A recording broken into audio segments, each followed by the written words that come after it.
Close your eyes and imagine. What if the things in life that cause us the greatest pain, the things that bring us grief, are challenges? Challenges designed to help us grow, to ultimately become what we were always meant to be. We feel like we've been buried, but what if, like a seed, we've been planted? And having been planted, we grow to become a mighty tree. Now, open your eyes. Open your eyes to this way of viewing life. Come with me as we explore your true, infinite, eternal nature. This is Grief to Growth, and I am your host, Brian Smith. I'm Brian Smith, and I want to welcome you to Grief to Growth. And whether this is your first time listening or you've been with us for a while, I want to let you know this show is all about navigating life's toughest challenges, especially grief, and those experiences as using those as stepping stones or personal growth for deeper spiritual understanding and for transformation. Here we ask the big questions. Who are we? Why are we here? Where do we go when we leave this life? Today's episode is one I'm really excited about recording. I'm joined by Pam Johnson. Pam is an inspirational speaker, an author, a healer, and a spiritual channeler whose life was forever changed in 2020 when her beloved husband Alan passed. But rather than that being an ending, their love story actually took on a new interdimensional form. Alan began to communicate with Pam telepathically, setting her on a mission that's now helped hundreds reconnect with their loved ones across the veil. Since 2022, Pam has been teaching people how to continue these soul level relationships, not through traditional mediumship, but through direct spirit communication. She's a passionate advocate for empowering everyday people to develop their own connection with the afterlife. We'll be diving into why these experiences are becoming more common, how grief may actually be rooted in false beliefs about separation, and how spiritual healing, more than psychic training, can raise our vibration enough to truly feel our loved ones again. Pam also offers insights into the pitfalls of relying solely on mediums and why reclaiming your own spiritual sovereignty is key to healing and to reunion. So if you've ever wondered whether it's possible to not only hear from your loved one, but hug them again, this episode might just shift your perspective forever. And remember, this isn't just a conversation between Pam and I, it's a community. So be sure to continue the discussion with us over at grieftogrowth.com/community, where you can listen to the episode, connect with other listeners, and share your experiences. So let's get into it. With that, I want to welcome Pam Johnson. Wow. Brian. So great to be here. And yeah, this is all I've been talking about, thinking about. I eat, sleep, drink, breathe it, whatever, since my husband passed. And I just want to let everybody know that although, yes, I'm a channeler and I've been in this field practicing doing readings for, like, at this point, 37 years, and my husband was a psychic medium, this doesn't mean you have to be a professional psychic to do this. In fact, I've met mediums who struggle to continue their relationship across the veil because it turns out it's all about spiritual development, not psychic development, like how clear you are in yourself, right? Do you have any fear, unprocessed trauma, limiting beliefs? All those things come to play. So my story in a nutshell is that, my husband died on his birthday. He had dementia. And so in the latter stages, he wasn't coherent and he was seeing the other side. I knew that. And later he came through a good friend of mine who's a medium, and she said that he went visiting like where he was going to go, and took a tour of the afterlife to see, where he was going to leave for. And he was excited, he was thrilled because he was 83 when he died, and he was just tired of being old. That was what he would complain to me about probably the last 10 years of his life. Like, I hate being old. I'm tired of being old. And so he didn't want to leave me, but he was done. So when he left, exited, went to the other side, it didn't even occur to me that I might hear him. Like, I don't know why, because he's a natural born medium, and spirit was always knocking on the door, trying to get in during his readings to get through to a client. But he would actually try to shut the door because he didn't really prefer doing mediumship, because he just was not comfortable with the fact that as a medium, you're not in control.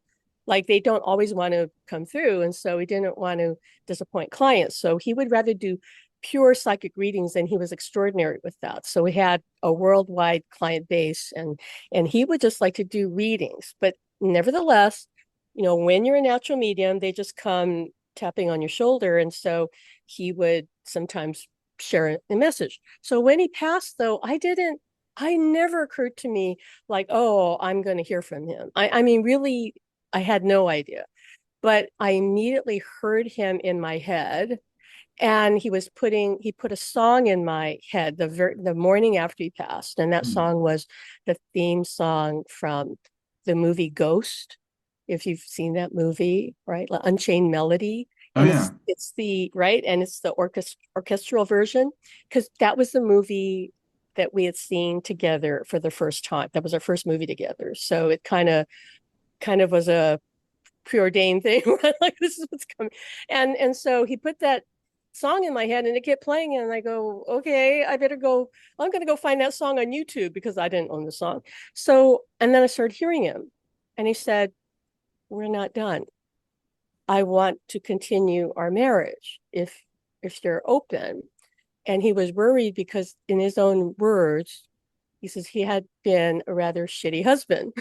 Because he Mm. had been. He wasn't abusive, but he was rather dissociated. And in our book, Supernatural Love, which that's the poster behind me, I go through the whole story of how he returned to me and gave me the title for our book, said we were going to write a book, that the book would help people open up to their loved ones on the other side. And it has done that. I've actually started my practice with working with people, teaching them through that book, largely because people find their way to it, and then they reach out to me and they want to learn from us, and not just me, but Alan too.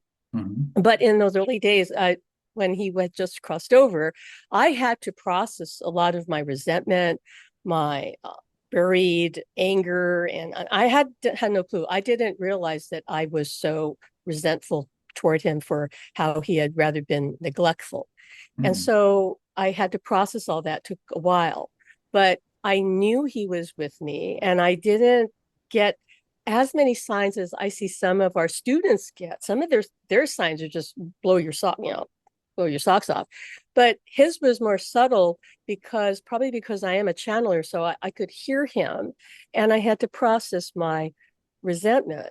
So what I've learned is that everybody's journey is different, and because it depends on their partner on the other side. And Alan's taught me what that process is, because he says every spirit on the other side is different in their ability to project through the veil, which makes Mm. sense, because I've have met people whose partners, not only partners, but usually it's been partners who are so strong that they even come through physically, like physical contact. And one of my students, she's still getting physical contact, because you would think it would fade, because normally it will fade, Mhm. because in the initial stages, like the first months up to a year and a half, they have what I like to call more residual earth energy to make things happen and make contact, or even appear sometimes. Whether the person is clairvoyant or not, they can project strongly enough to be somewhat visible, or even almost like 3D visible in some Mm. cases for a moment. But usually we need to raise our frequency. We need to open up, right, to be able to perceive them, because they eventually fully transition to the other side. And then that's when people think, like, what happened to my loved one? Like, I'm not getting signs anymore.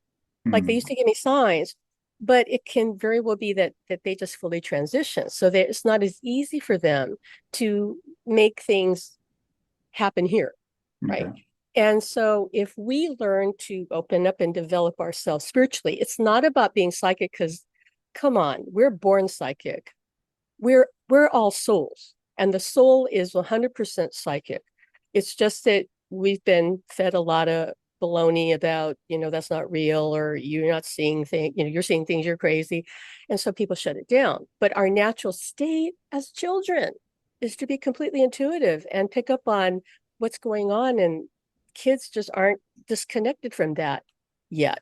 and they haven't been told it's wrong or it's imaginary, right? They haven't had it programmed out of them. But this is our natural state. So what I tell people is you're born psychic because you really don't need to learn anything.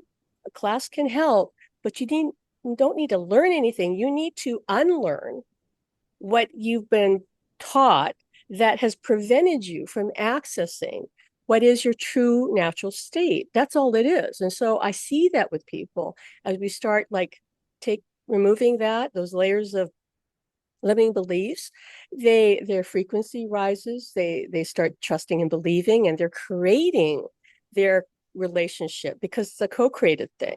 And this is what took me a while to understand, because I thought, like a lot of people, like, well, they're just going to make things happen. Like if nothing's happening, it's because he's not making it happen, right? I used to blame Alan and go, why aren't you doing this for me, for me?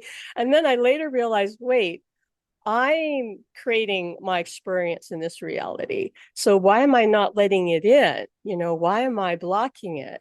And so I learned so much through this journey that I swear I don't think most mediums understand, because unless you've walked in that path, like you literally have learned and your partner's on the other side and they're teaching you. And Alan was a spiritual teacher when he was in a body.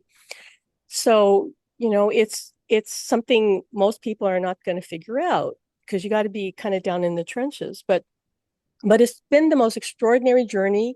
He completely healed me of my resentment and my anger and I want to say pretty much everything. Like he woke me up to being who I fully am, because he was able to love me unconditionally in a way that he could never have done when he was here in a body. He just couldn't.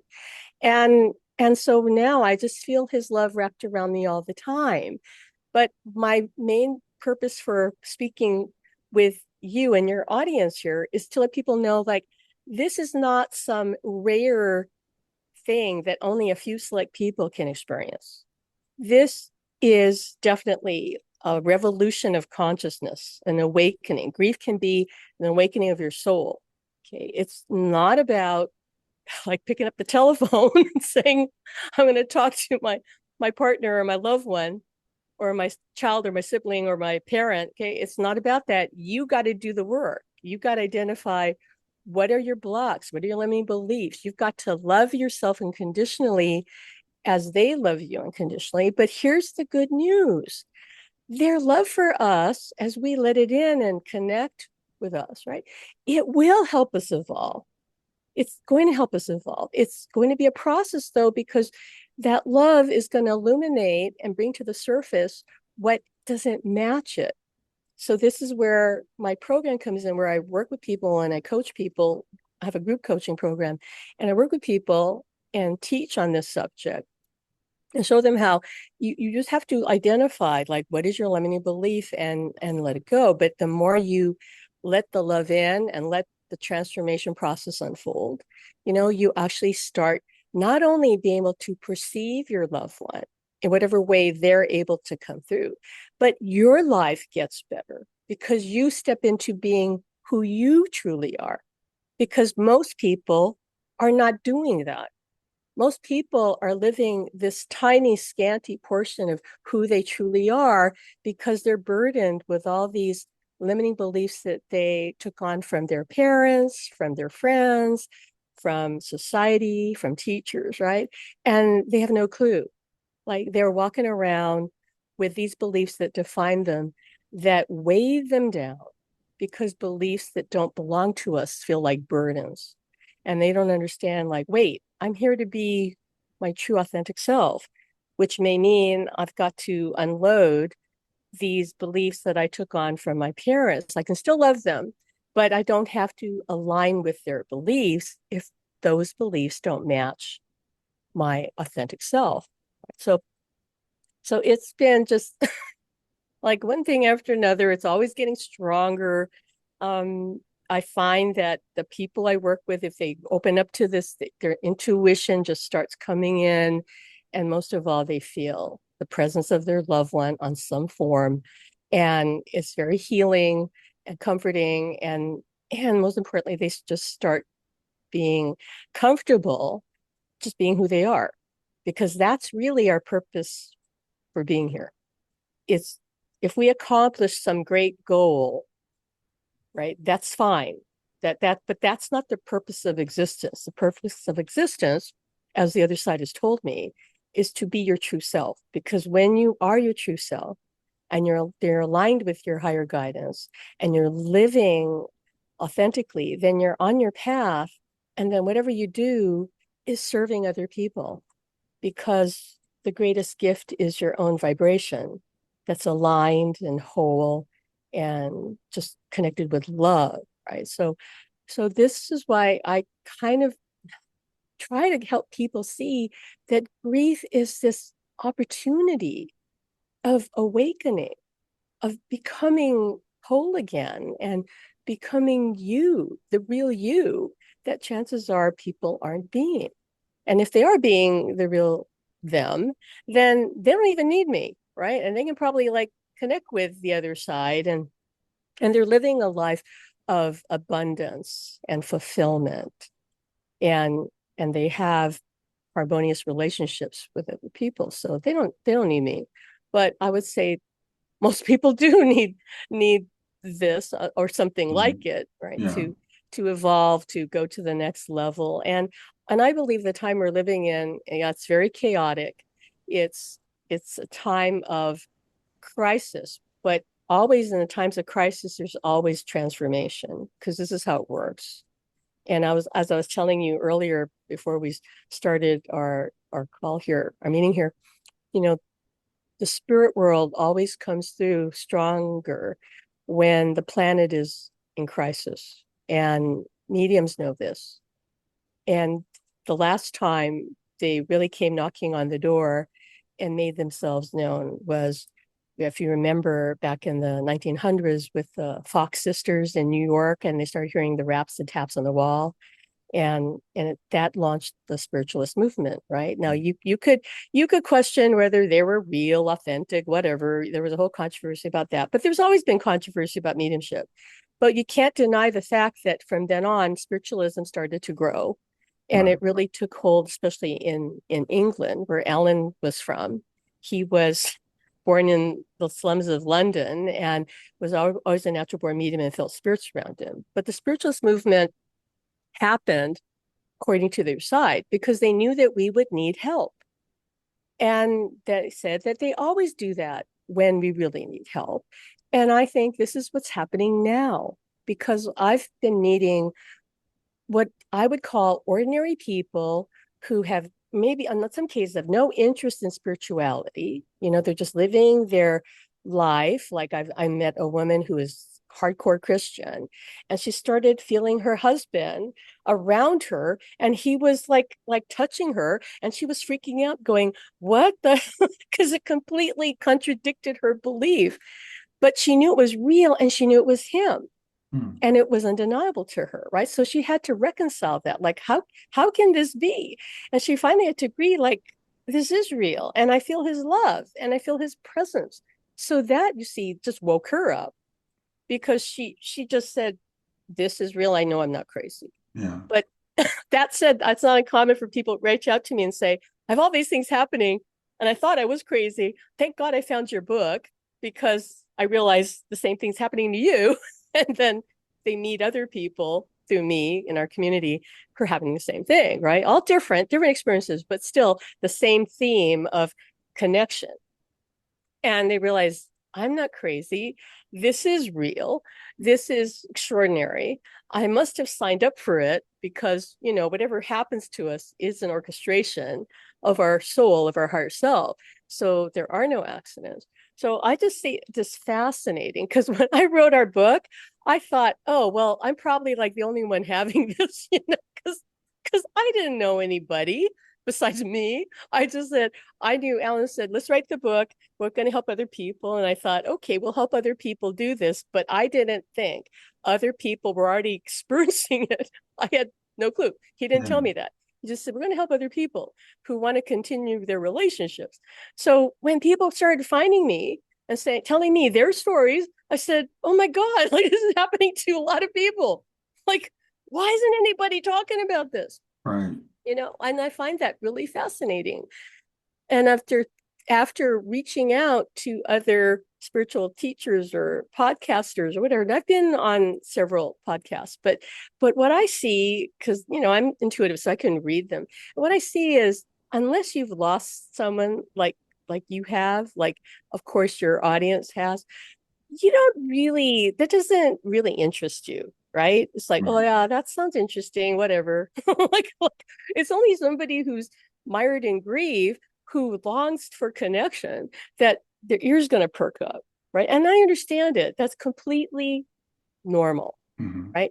But also spiritual teachers, especially mediums, they're very biased. They have their, and this is what Alan told me from the beginning. He said, you're going to experience resistance from mediums. And I had one of my good friends who's an amazing medium. She said the same thing. She goes, you're not going to find resistance from the general public, or like they're going to be like, oh, interesting, I want to hear about it. She says you're going to get pushback from mediums because they don't want you encroaching on their turf and they don't want people running off going, well, I'm just not talk to a medium, I'm going to talk to my loved one myself.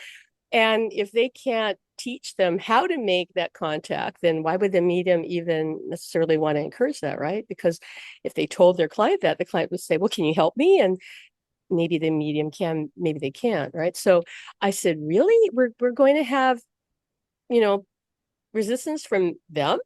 And Alan said, yes, you need to be prepared for that. It won't be bad. It's just part of the journey, because whenever somebody's doing something that hasn't been done before, there's going to be pushback and people who don't like things to change. Right. And I don't care, because I told him, all right, he and I were always used to doing our own thing, not caring what other people thought about it. We always kind of lived in our own lane, pretty much, and weren't out there mingling with other spiritual teachers, although I met many of them. I was just like, no, I'm doing my own thing. I'm doing my own thing. And I'm still doing my own thing. Hmm. And I'm just here to serve people, to serve humanity, because I know this is, my mission, and my mission with Alan. But he actively helps on the other side, the loved ones of our students. And our students, by the way, are not just couples. I have people in my Supernatural Love Academy who are parents connecting with a child, an adult child. I have siblings connecting with each other. I have a couple like that. Hmm. I have people that are just learning with me because they want to grow spiritually. They don't even have someone on their side. Although I had one student say, well, if I'm studying with you, I know that when the day comes that somebody I love crosses over, I'll be good to go Yeah. because you've already helped me lay the foundation. I said, okay, that's good. Be proactive, right? So it's across the board, like all kinds of people. And I don't think there's any pre-qualification to have this experience, except the desire to embrace it and be willing to change, to be Hmm. willing to identify what limiting beliefs you may have and say, all right, I want to change that, let that go.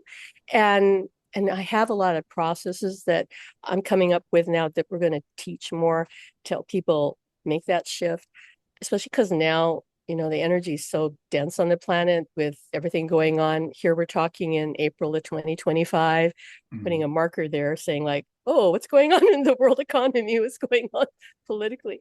And hopefully 5 years from now, I know things will be very different, but right now it's very chaotic. So I want to help people hold steady through this time of chaos because I know we can, and I know the other side wants to help us. Yeah. And that's all I care about. It's just being of service. And so I'm passionate about it. This is all I do. I would teach every day if I was physically able to. I kind of already do, like at least a couple times a week. But yeah, I mean, is there any question you have? I know that you told me that someone you care about has, and that you lost a dear friend, and Yeah. Yeah, yeah, that is on my mind as we go through today's recording this in April. I have a good friend who passed away just suddenly last Monday. And as you said, we're recording this in April. and his wife and or there's a couple we're really close, and my friends like this they're coming up to the 30th wedding anniversary, and this has been a lifelong thing, 60 years old, they've been together half their lives. And there's a thing when we have a partner transition, you were saying before we start recording, people are like, okay, well, you can move on, you can find somebody else, your partner wants you to find somebody else. And I know that's okay for some people, but for other people, they're like, I want to continue this relationship. And so what I like to do is be here for people that have that. Now, I want to clarify some things because we're using some language that might be confusing to people. When you talked about limiting beliefs, can you give us some examples of what those might be that people are carrying that are kind of keeping them from making this connection? Okay, yeah, good question. So limiting belief is just a belief that limits you, holds you back, right? And it will depend. You're free to choose whatever beliefs you prefer. So ideally, we choose beliefs that will support us, that will empower us, right? Will help us. But literally, you can choose to believe anything because you and I are made in the image of the creator of source, all that is, whatever you want to call it. You don't have to say God. You can say God, but there's a grander consciousness that we're part of, right? So our beliefs, our thoughts are what manifest and create our world. They actually take form. People who journey out of body have reported that they can see that, like thoughts people have become dense, they become crystallized, and then they happen in their life, right? So a limiting belief when it comes to life after death or connecting to someone on their side could be, well, only mediums can talk to the dead, for example, or I have to let my loved one go. This belief is held by a lot of world famous mediums, by the way. I had one of my clients come to me frantically, and she's a very good medium herself, but she was told by a famous medium, I'm not going to say his name, and she was shocked because he told her she needed to let her husband go. Now, her husband had been making himself very visible to her, uh, very evident to her, right? And she wanted to pursue this. So she was crushed because she thought, do I really need to let him go? Am I just like mistaken? And I said to her, because I was just translating what Alan was saying, and Alan says, don't put all stock on just because this person is famous that they know everything. He says they don't necessarily, because they're just mouthing to you what they were trained and what they believe. So if they believe that, because again, you're free to choose to believe whatever you want. If they believe that, then that's the reality they're going to create. And most mediums have been taught that. He knows because he was trained as a medium. So he said, now some of them are more open minded. So we're not saying all of them think this way, but he's saying many times those that have been in the field for a long time, that are, again, famous, well established, they're just very fixed in their views because and he says he sees a lot of ego in the mediumship community. And I would have to say that's true. There are some amazing mediums. Again, I'm not bashing all mediums. People always get mad at me and say, you're so negative about mediums. I go, um, I'm negative about the mediums who don't know what they're talking about or who are making up stuff and hurting people. Yeah, but most of them are good people, and most of them, are doing their best. I'm just trying to tell the truth so that the people that are getting the readings don't get devastated. Because I'll tell you, this is what breaks my heart. Some of those people, because I've seen this happen, and I'm almost getting emotional here, some of them will take their life. Mhm. And I've known people who've done that after a bad reading. Yeah. It just takes one bad reading, some medium saying, your husband wants you to move on, and that person will walk out the door and take their life. I've known this to happen. And so I don't care if people tell me that I'm bashing on mediums. I don't care as long as it saves somebody's life, Right. because that's all that matters. Right. Not like, oh, I hurt their feelings, like I hurt them. But anyway, that's what limiting belief might be, right? Like, I can't do this. I have to take mediumship training. No, you don't. I have had several students of mine take mediumship training from one well known medium who I adore. And it didn't really help them. It didn't help them.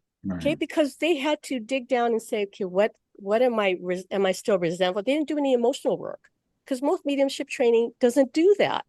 They'll tell you you need to work, you need to heal your trauma or you need to heal yourself, but they don't help you do it. Mm. It's like easy to tell people, oh, you need to, process your trauma. And person go, okay, like if I knew how to do that, I would have done it already. Right. Right. Like, can you help me with it? Oh no, just go figure it out, right?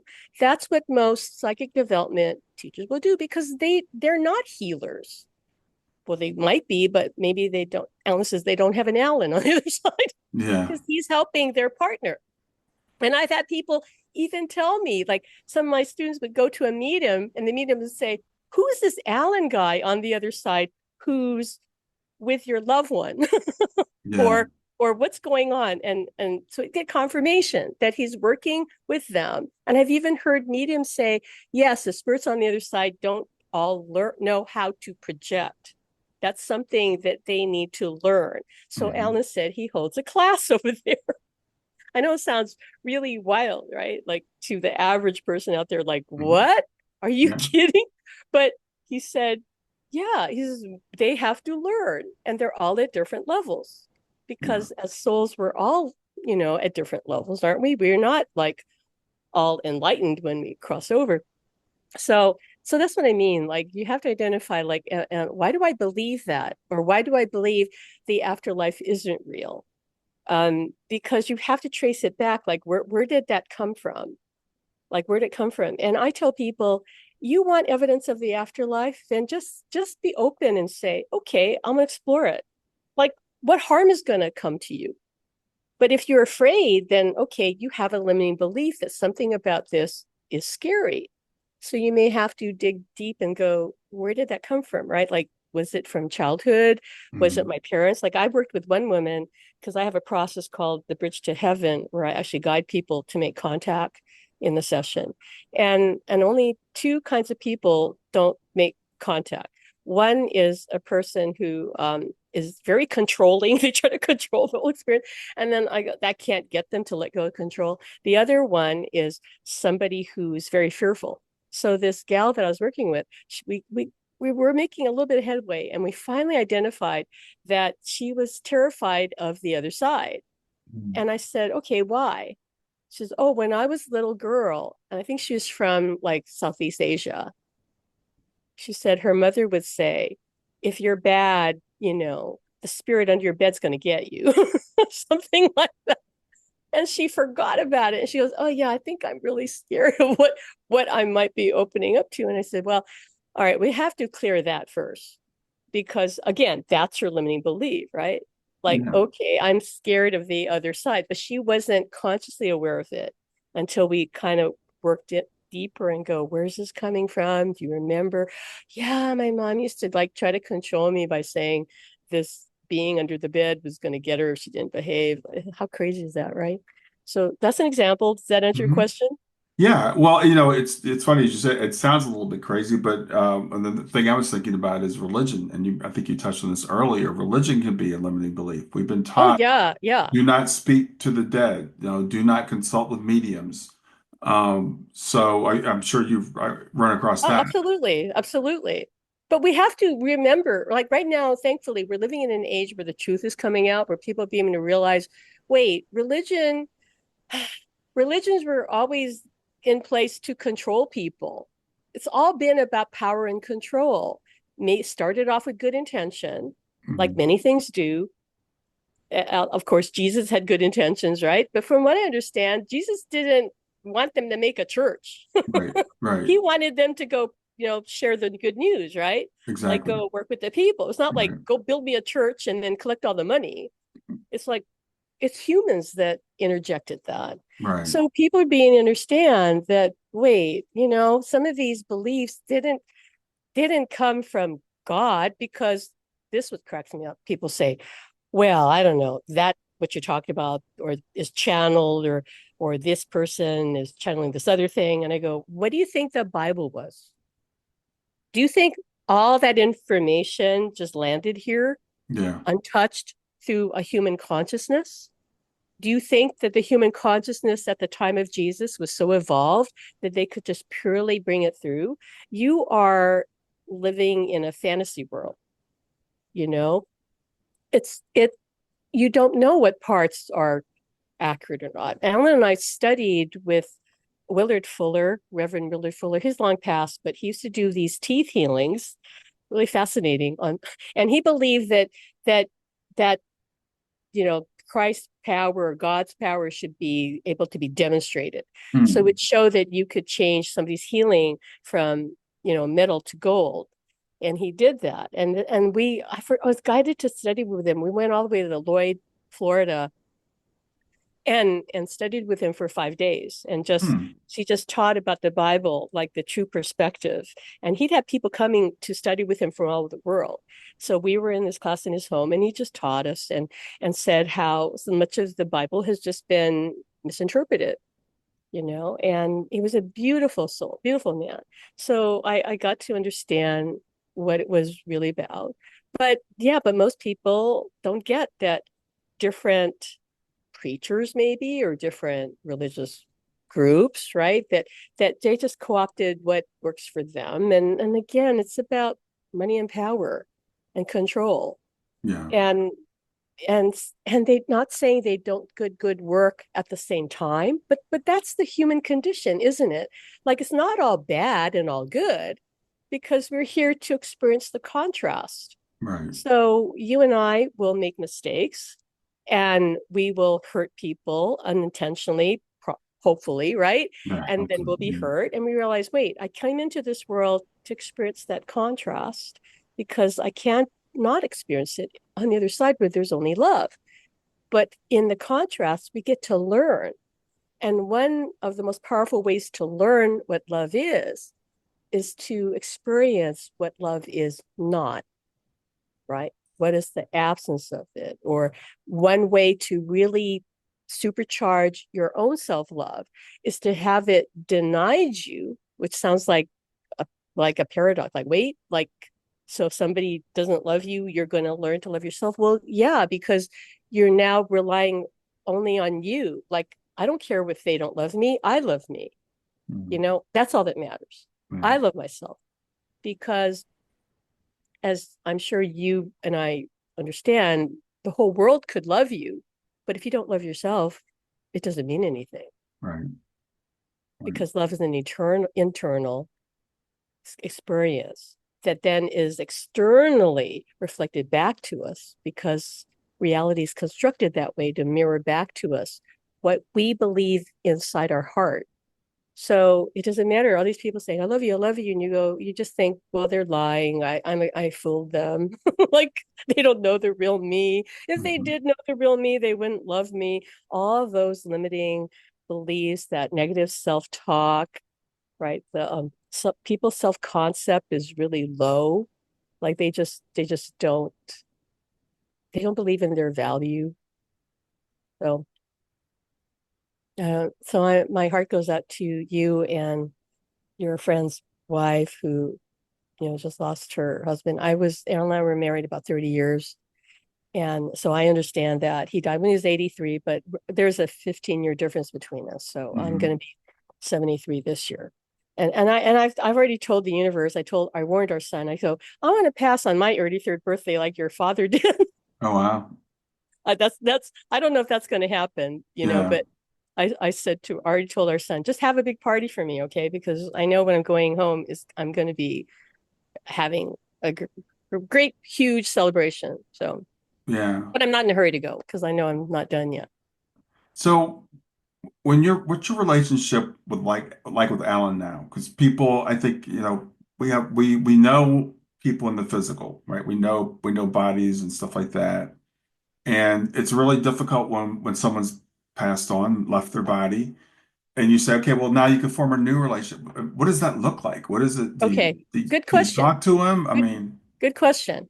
So again, every couple's relationship, and when I say couple, I don't just mean husband, partner kind. Okay, I sure. mean like sibling, like any two people, right? Hmm. So every relationship is unique. And so I always tell the people I work with, like, do not compare.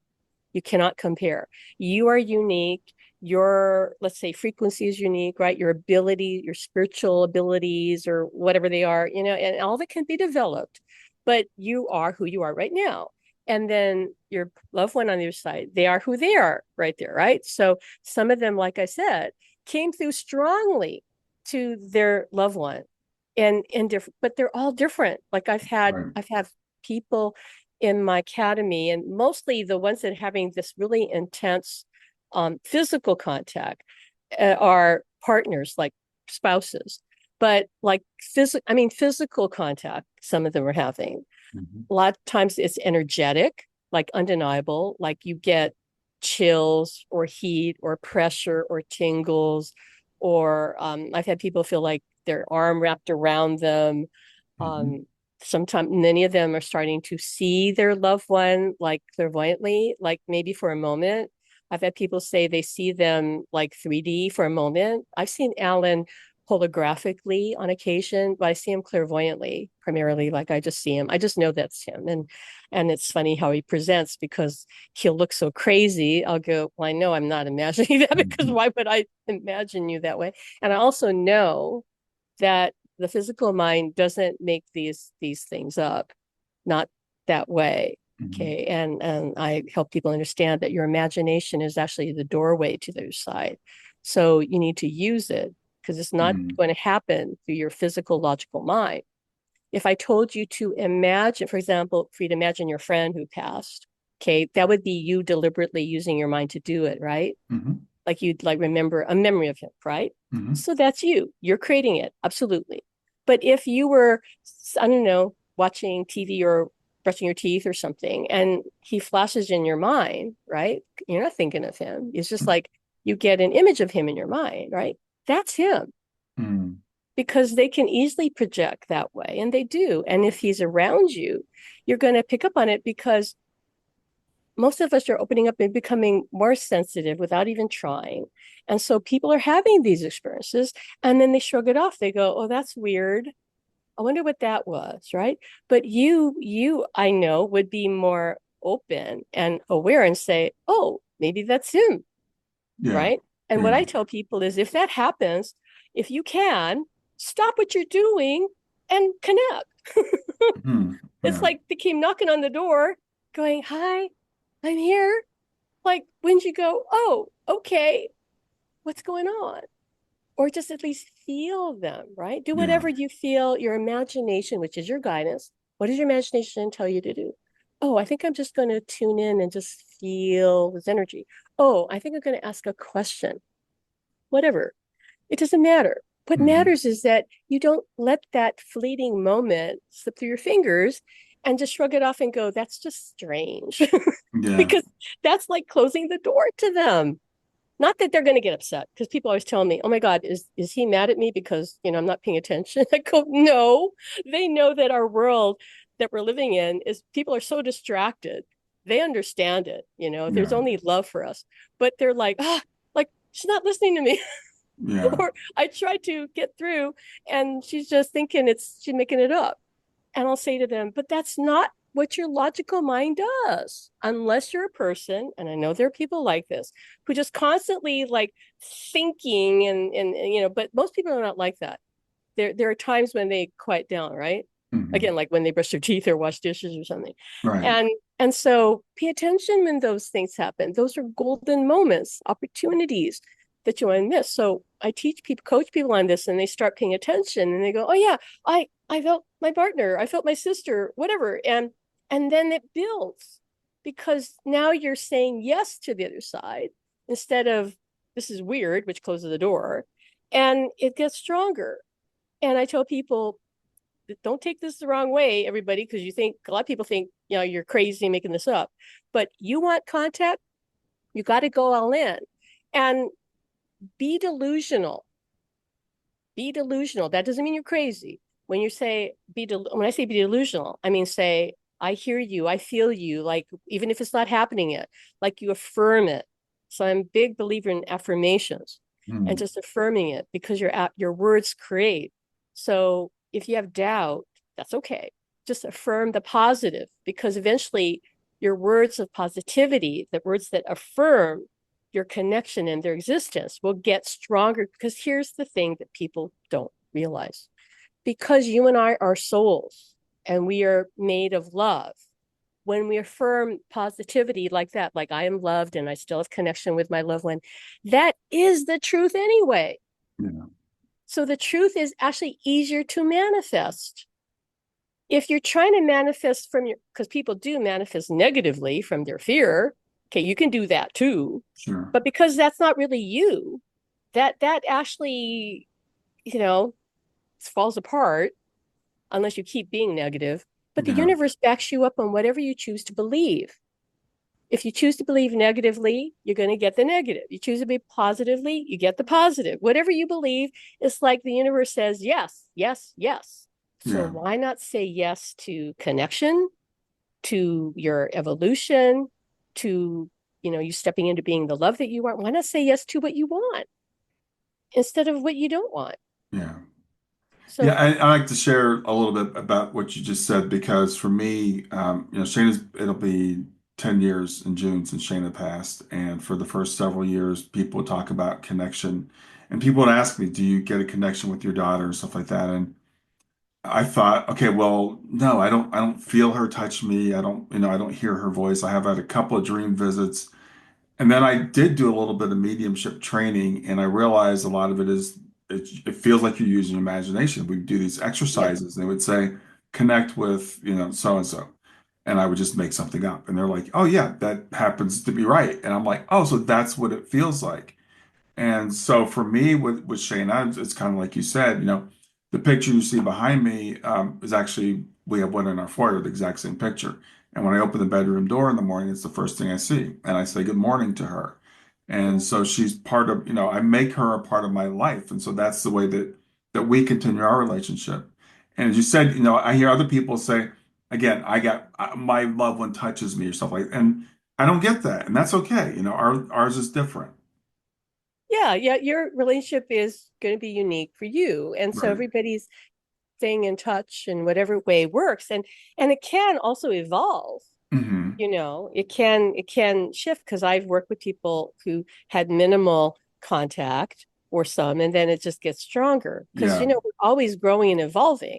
Yeah. So I what I teach is that whatever you're experiencing right now is perfect for you, Hmm. and embrace it that way, because if you just say this is great, this is perfect, it will actually keep evolving if that's part of your life theme. Theme Right. meaning like you're here to explore certain things in this life, right? So for I would say for most of the people that I work with, it's clear to me that one of their themes or soul agreements is to continue that relationship for Hmm. their evolution.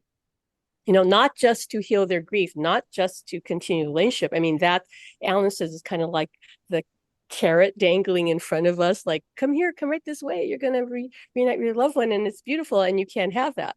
But really, what the big picture is, it's about the person's growth as a soul, because that's why we're here. Because remember, on the other side, we always return home, and we're actually there with them in the spirit world because the larger part of us remains non-physically focused. That's what Abraham Hicks talks about all the time, right? The Hmm. greater part of you is always in the spirit world. Only a tiny part of you is here in this body, in this life.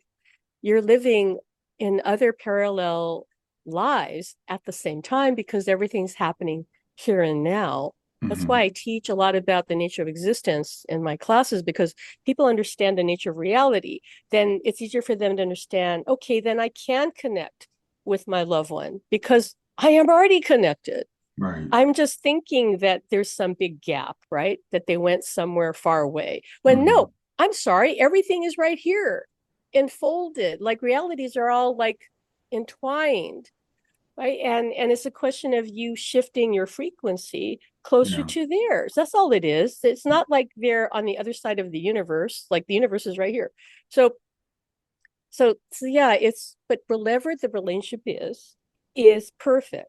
So maybe for you, and I'm just saying maybe your daughter, I would say Alan's saying absolutely your daughter's passing was a catalyst for your growth and to be of service. Yeah. Absolutely. So, you can have, if that's what both of you, because remember, it's co-created, right? Like, what Hmm. is the agreement? Um, it can go deeper. It can go, who knows? Yeah. Like, there's no limit. It's like up to you and her. He's saying that he's saying she's happy, so thrilled with what you've done so far, and Yeah. that you include her in your life, right? Yeah. Like my dear friend of ours, her daughter passed at age 7. She had been born completely disabled, like on a breathing tube, and and couldn't walk or talk or anything.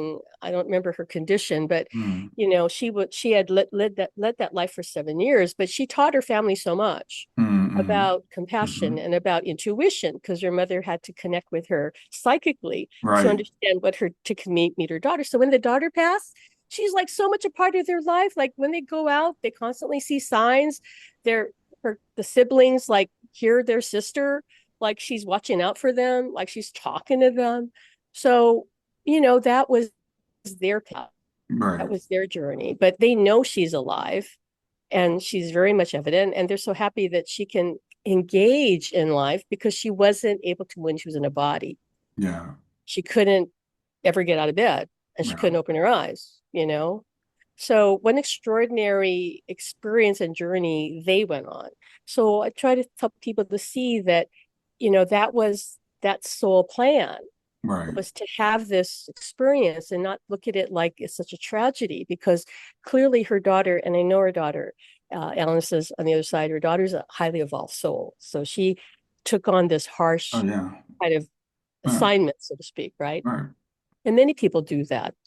They're in situations in this life where one outer, view of it be like, oh my God, that's so terrible, so hard. Right. But it was chosen.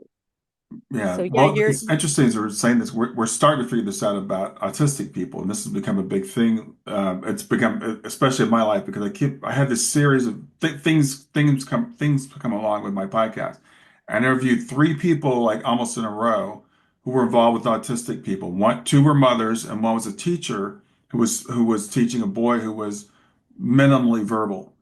And then, so this came about, and then this podcast blew up called the telepathy tapes. And everybody's talking about the telepathy tapes now, and these autistic kids are just like displaying amazing abilities. And so I'm hoping that's really going to wake the world up to like you said, people who are differently abled, not disabled, but they're differently abled, are I think here a lot of times to teach us and help us to understand that, we are much more than just what our bodies are. yeah, that was what was happening with my friend's daughter. She was Yeah, telepathically just talking to her, because we're consciousness. Consciousness isn't limited to a body or even a vocal body, right? A voice. Like right. like we're mind to mind. And on the other side, we don't even have names. Because you know who everybody is. You just know, what you know. And Alan says it's not even like you talk to each other like we talk here. He Hmm. says it's like you just have these conversations that are all like just consciousness, right? You don't have to go blah, blah, blah, blah, blah, blah, blah.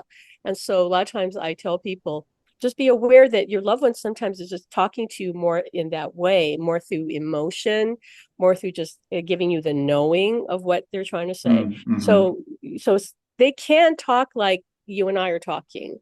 Yeah, and I hear Alan like that a lot of times, but they also talk in all these nonverbal ways. Hmm. So my experience of him is actually not as physical as some of my students. Some of my students, I just like, whoa, I blow my mind. Hmm. I hear them and I go, well, I want what you're having, but I'm happy with what I'm having because I know it's perfect for me. Hmm. But some of them, their partners are everyday extraordinary, like signs, like writing things in the carpet. One of my Yeah. students, like drawing a heart in the carpet, and reaching out to other loved ones in other ways too that are close to this person, and making himself very visible to Hmm. everybody. And so, but everyone's different. Like I've Right. said, other people, it's like they just know they're there, they feel them. Some people hear them, some hear them like in their own voice. Most of the time though, it's more like a dialogue going on in your head that you Right. you get used to, because they're communicating with the same personality and using the same words at most of the time, right? So you'd go, oh, of course that's you. Like that's the way you talk. And here's the funny thing I'll share with you, because people would say, yeah, I hear him talking to me and he's saying whatever he's saying, but that's what he would always say. Yeah. So how do I know I'm not making it up? And then I'll say, but think of it this way though. If he were to say to you something that he would never have said before, it was really different, you'd probably tell me, oh, that can't be him because he doesn't talk like that, Right. Exactly. you know? And so I heard Alan going, see, we can't win. Like Exactly. you guys Yeah. like are gonna look for a problem. Like, Hmm. oh, this of course that's you. Or no, that can't be you. Right. It's like, so he says they'll try like a little bit of all of it, but in the end, it comes down to what I tell people is focus on, do you feel their love? This is what I do my best to open up people with first, because feelings don't lie, right? So, and just yesterday for Easter, I taught this workshop. No, not really workshop. It's more like a healing circle, Hmm. because the other side asked me to for Easter, since Hmm. that's appropriate timing, right? Resurrection, that we don't die, Christ has risen and all that, and our loved ones have risen. Ellen says, well, we didn't have to rise, we're already here, like whatever. Yeah. Yeah. But so we did a healing, and I brought in the other side, and because they said, it's not about our messages. It said we want them to feel our presence and our love, because experience is what heals you and changes you, not ideas, not words. Sure, you like to have the message because it gives you some info, but the information alone is not enough, right? Mhm. So they were always telling me that I was to channel, bring them in. The angels were helping come in and helping loved ones come in. And so people yesterday were just like saying, they were flooded with love. They felt their loved ones, and many of them saw them and all these things. And I like to teach groups because the energy is stronger when we're concentrated, when we're all together, when the Mhm. other side is coming together as a Mhm. group and we're gathered as a group, right? So that video I am going to release on my YouTube channel at some point. But people were feeling it, and it stays with you, and you can't like deny that. You can't go, oh, I was making that up. Yeah. Like, because you feel like these waves of love, right? Or goosebumps. And afterwards you're elevated, and you're just feeling high, and your frequency, you've shifted. That's what our work is primarily about, because I am teaching information just to lay the foundation, because I've studied this for 37 years. Mhm. And I've been working with people to help them evolve spiritually anyway for all that time. But now it's more targeted to help people connect to the other side, but also to their guides and angels, Yeah. because I know from my experience, the way I awakened my abilities was through channeling my guides. And it wasn't until later I understood that when you channel the spirit world, you're connecting with fifth dimensional energy, which you're part of, and that's going to help you open up. Okay, Mhm. but the part of the journey is whatever limiting beliefs you have, here's that word again, is going to come to the surface, because love is like the great detoxifier. Like Mhm. whatever doesn't match it starts to come to the surface. You go, oh, I've got all this anger, oh, I've got all this judgment, oh, I've got this self-hatred or whatever, right? It starts to illuminate it. And I've heard other channelers say the same thing, like Lee Harris. He spoke about that this a while ago. The channeling process starts triggering things, and people need to understand that. Like, you want to get it out, better Mhm. out than in.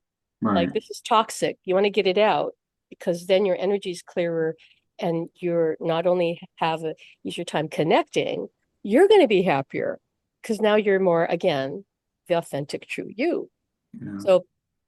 So there's all a journey, and but they're wanting to help, and they said to me from the beginning, they go, people are so fixated on, I want the message, or I want the proof.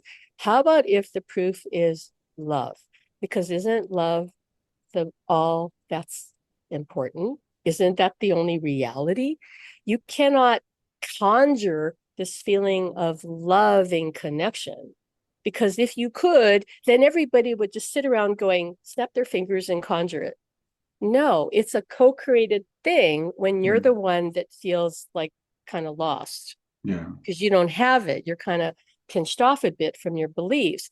But if you open up to them and they meet you and you meet them halfway with your imagination, that's what I tell people. You want to reach the other side, reach through the hallway of your imagination, reach for them halfway. Because otherwise, you're sitting here in the 3D world where you and I are right now, right? Physical world. And they have to work harder Yeah. because, yeah, they can come down here, but it's harder, right? So if we reach halfway, about, because we're trusting what we see and experience that just happens just naturally, we trust what we're feeling, knowing, hearing, and we let them in, then they don't have to work as hard. So I encourage our students to always use your imagination. In fact, I give them like exercises to do. And they start to see progress Yeah. because they were told that their imagination was just fantasy. And I go, no, that's your superpower. That's how you create your world. Hmm. Use it. Yeah. Use it or lose it. Because if you're not using your imagination for what it was created for, then you are stuck in this world. You Hmm. don't have access to the other side. Yeah. Because like you said, you did reading and it felt like you're making it up. Well, that is how you do it. It feels like you're making it up. Yeah. I Yeah. work with people all the time. I go, just make it up. Just go and pretend you're doing a reading and make it up and have fun with it. And they do that and they go, oh my God, like everything I said was the person said was right. Yeah. Yeah. Because you're in the imagination hallway where all the things just come because intuition is about just letting it in. It's not like reaching for it, trying for it, right? That's the physical mind, Hmm. physical Yeah. self. That's a good The point. higher self, higher mind is like, well, I'm just going to allow it to drop into my awareness. So it feels like you're making it up. Yeah. But you're going, okay, so if I did know about this person, what might that be? If you ask the universe that question, you're going to know right away because the universe is interactive. And you go, oh, I think they're like this, or I see this symbol, or I'm hearing this, right? Hmm. And if you Hmm. just start letting it flow, it's the most amazing thing because I've taught psychic development for years. And one of my students was saying, yeah, it's kind of like the people that are brand new who haven't learned to distrust yet, they're just because they say, I'll just make it up. She goes, they score a bullseye all the time. Hmm. Like Yeah. because they're just like having fun. Yeah, that's the energy you bring to it. But the minute some people turn professional, now they go, okay, I got it. They're paying me money and I hope I can do it. Now they're trying too hard and now they're kind of missing the target Yeah. because it's not about trying. Yeah. And it's about just kind of being light and just trusting whatever. Because how many times have I given information to people and they'd go, well, I don't know about that. Like I told this one woman, I was just talking to her when I was working in the retail store, a new age store that I worked at a long time ago.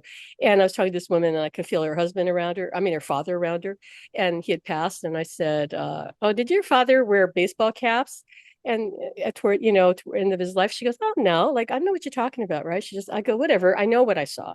Hmm. And it's so funny because she called on the phone later, said, I need to talk to Pam. And I go, oh, hi. Yes, I remember you, Mary. Like, how are you? She goes, I just need to tell you, I forgot my dad had cancer. And at the end of his life, he was wearing baseball caps all the time.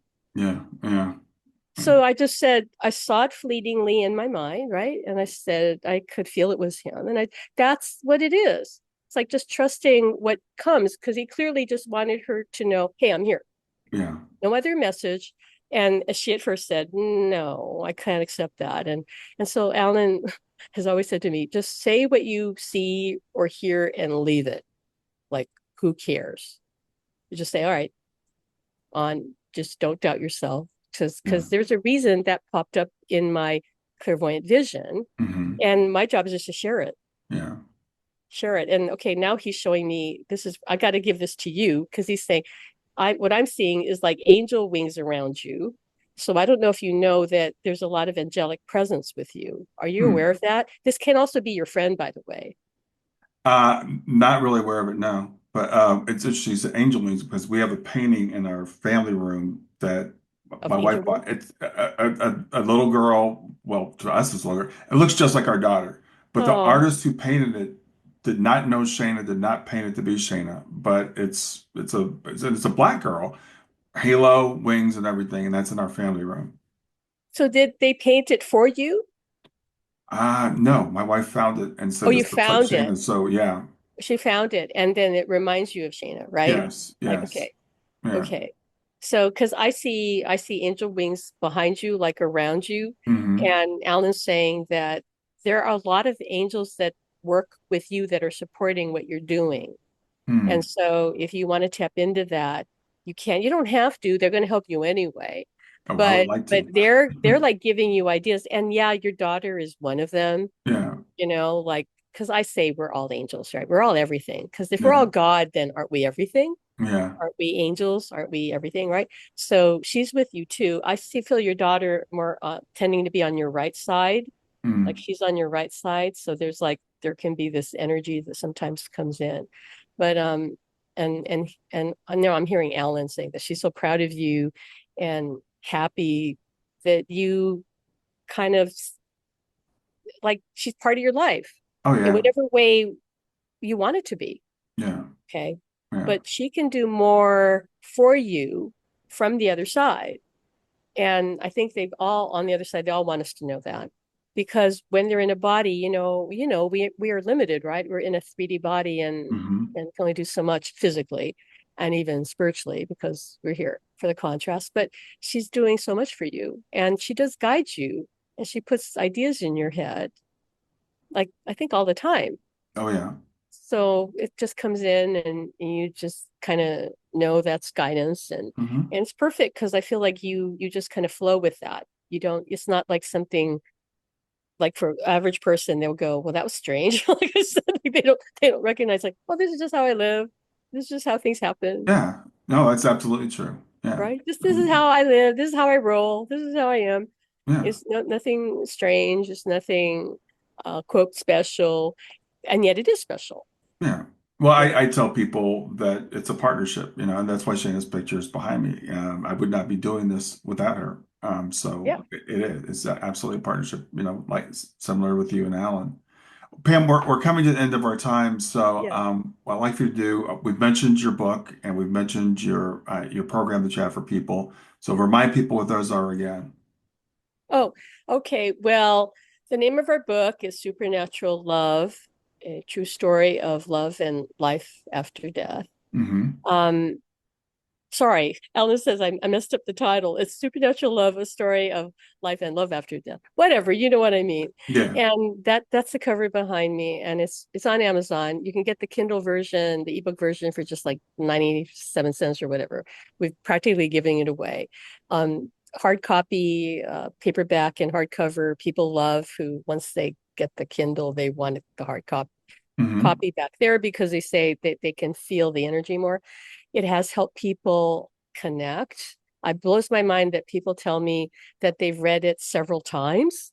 I Hmm. mean, like 3, 4 times, they get more out of it. So any author would be thrilled to hear that, right? So Right. it's more than our story. It's he says that it's a connection point to the other side. That he said he would open a doorway to the other side. So, if they want to learn more or learn with us, we just opened a free school community on the school platform, SKOOL, if people don't know what school is. Mhm. And it's called Supernatural Love Inner Circle.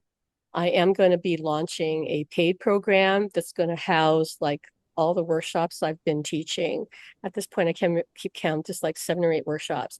Like I've been teaching intensely last year and this year because I Hmm. want to get a body of knowledge out there for people Yeah. so that they can access it. But we're putting it in this paid community on school that will be reasonably priced and there they'll meet with other people who are on the same path and so I hope people will first join us in our free community, the Inner Circle One on School, and I can give you a link to that because we'll always have that one open, the free one. Hmm. But I want to go deeper, and I want to explore helping people manifest a better life, more abundance, more connection with their loved ones, you know, better health, like everything, because I'm a big believer in that, we create our world, our experience, our bodies, even like everything.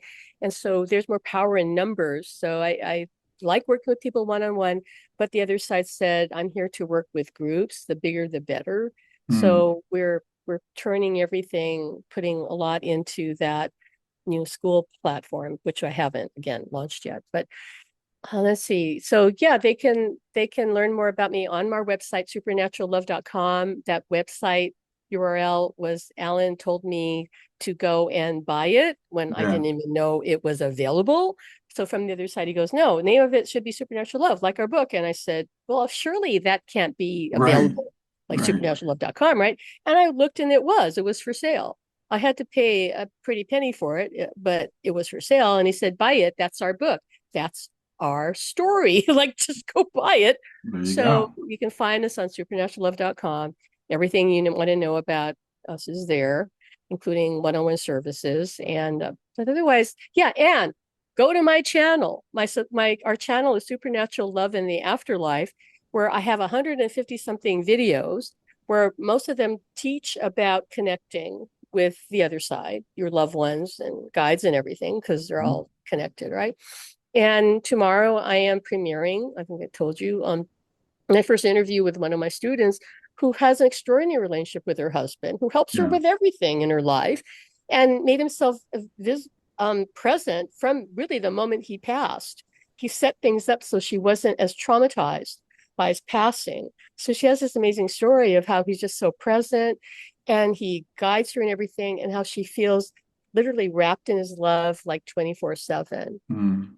And she, like me, has said that his returning to her has brought out the real her. You know, she's empowered and she's stronger and happier and having this amazing relationship with him. So that is possible for people. And if it's in their soul plan, I think they'll find their way to us. Many people who do reach out to me say they knew that their loved one guided them to us because they found us out of nowhere. They go, I don't know how I found your channel or how I saw it. And the people who know their guide to us usually immediately like join me. Yeah. They just jump in because I know their loved ones kind of pushing them, right? But Exactly. it's not for everybody, and that's okay. Not Yeah. everybody's here for the same experience. We're all on a different journey, all leading to the same destination, right? We're all going home, Yeah. but different paths all going home. Well, Pam, thanks so much for doing this. It's a pleasure to have you here today, and look forward to seeing you soon. Thank you. Lots of love to you and all your beautiful audience. Everybody's watching and listening. All right. Thanks. Enjoy your afternoon.